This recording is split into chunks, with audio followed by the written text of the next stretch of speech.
Shalom, salam damai dalam Yesus Kristus. Pada hari ini saya ingin kongsikan satu topik, yaitu jaminan harapan Yesus untuk kematian. Jadi itu yang kita akan pelajari.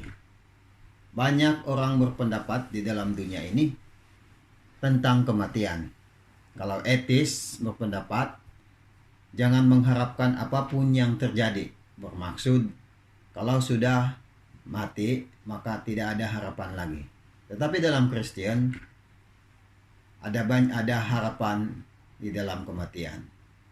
Kita akan diangkat dan akan dibangkitkan apabila Yesus datang kedua kali, jikalau kita setia.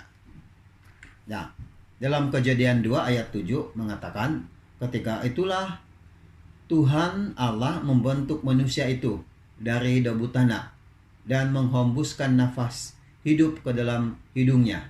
Demikianlah manusia itu menjadi makhluk yang hidup. Pengkhotbah 2 ayat 7.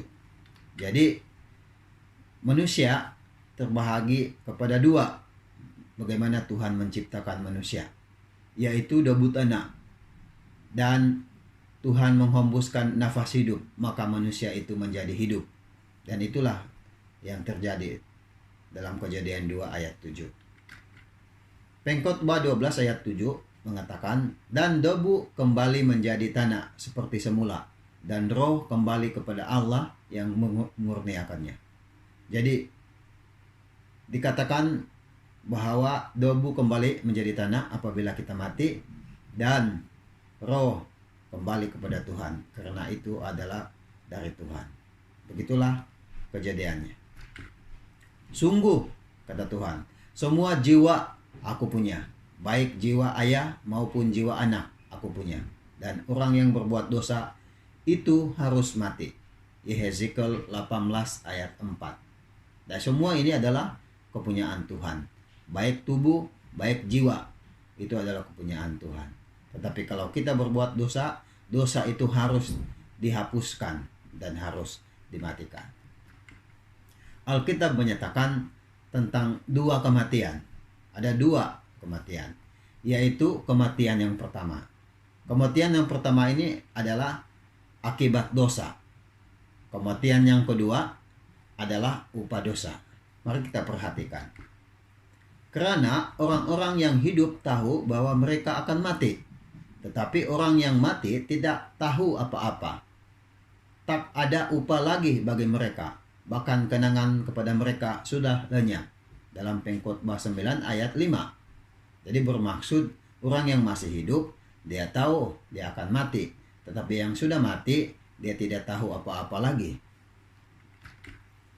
Baik kasih mereka maupun kebencian dan kecemburuan mereka sudah lama hilang. Dan untuk selama-lamanya tak ada lagi bahagian mereka dalam segala sesuatu yang terjadi di bawah matahari. Pengkhotbah 9 ayat 6. Bermaksud apabila kita sudah mati, maka tidak ada lagi apa-apa yang kita boleh buat. Begitulah yang dikatakan dalam Pengkhotbah 9 ayat 6. Segala sesuatu yang dijumpai tanganmu untuk dikerjakan, kerjakanlah itu sekuat tenaga, karena tidak ada pekerjaan, pertimbangan, pengetahuan dan hikmat dalam dunia orang mati, kemanapun engkau akan pergi. Pengkhotbah 9 ayat 10. Jadi selagi kita masih hidup, lakukanlah kewajiban kita sebagai manusia yang hidup. Sebab apabila kita sudah mati, maka kita tidak tahu apa-apa lagi. Janganlah kamu heran akan hal itu, sebab saatnya akan tiba bahwa semua orang yang di dalam kuburan akan mendengar suaranya. Nah, inilah harapan di dalam kematian. Yohanes 5 ayat 28. Apabila Yesus datang kedua kali, maka kita akan dibangkitkan bagi mereka yang setia. Mari kita teruskan. Dan mereka yang telah berbuat baik akan keluar dan bangkit untuk hidup yang kekal. Tetapi mereka yang telah berbuat jahat akan bangkit untuk dihukum. Yohanes 5 ayat 29. Bagi mereka yang sudah pun berbuat baik, apabila Yesus datang akan dibangkitkan, tetapi mereka yang tidak setia, berbuat jahat, akan dihukum. Apakah kebangkitan yang pertama? seperti mana yang saya katakan tadi. Mari kita lihat. Berbahagia dan kuduskanlah ia yang mendapat bagian dalam kebangkitan pertama itu. Kematian yang kedua tidak berkuasa lagi atas mereka, tetapi mereka akan menjadi imam-imam Allah dan Kristus. Dan mereka akan memerintah sebagai raja bersama-sama dengan dia 1000 tahun lamanya. Dalam Wahyu 20 ayat 6. Nah, itulah janji Tuhan dan harapan Tuhan. Kita akan dibangkitkan apabila kita setia dan Yesus datang kedua kali. Sesungguhnya aku menyatakan kepadamu suatu rahasia. Kita tidak akan mati semuanya, tetapi kita semua akan diubah. Dalam 1 Korintus 15 ayat 51. Itulah pengharapannya. Dalam sekejap mata pada waktu bunyi nafiri yang terakhir, sebab nafiri akan berbunyi dan orang-orang mati akan dibangkitkan dalam keadaan yang tidak dapat binasa, dan kita semua akan diubah. Dalam 1 Korintus 15:52. Dan itulah pengharapan kebangkitan yang pertama, akan diubah, akan bangkit dari kematian apabila Yesus datang kedua kali. Karena yang dapat binasa ini harus mengenakan yang tidak dapat binasa, dan yang dapat mati ini harus mengenakan yang tidak dapat mati. Dalam 1 Korintus 15 ayat 53. Itulah janji Tuhan. Jadi itulah kebangkitan yang pertama.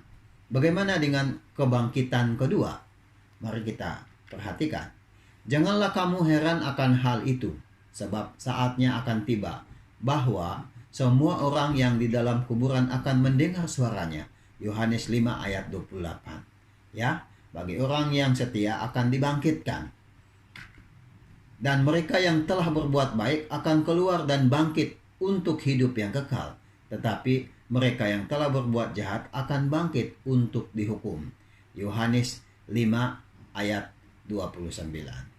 Pada kedatangan Yesus yang pertama, orang yang baik, yang setia akan dibangkitkan. Tetapi bagi orang yang tidak setia, belum dibangkitkan pada kedatangan Yesus yang kedua kali. Mari kita teruskan. Bermaksud di sini ialah apabila selepas 1000 tahun, maka orang jahat akan dibangkitkan, tetapi untuk dihukum. Dan itulah kebangkitan yang kedua. Jadi bermaksud kebangkitan pertama pada kedatangan Yesus yang pertama, kedua kali. Orang-orang yang setia akan dibangkitkan dan akan hidup dan ikut Yesus bersama di surga selama 1000 tahun. Orang yang mati, yang tidak setia kepada Tuhan, belum dibangkitkan pada kedatangan Yesus yang kedua kali. Tetapi selepas 1000 tahun, orang-orang kudus akan turun dari surga ke bumi ini, dan orang-orang jahat bersama dengan iblis akan dibangkitkan. Dan mereka akan dibangkitkan untuk dihukum. Dan itulah yang dipanggil kebangkitan kedua.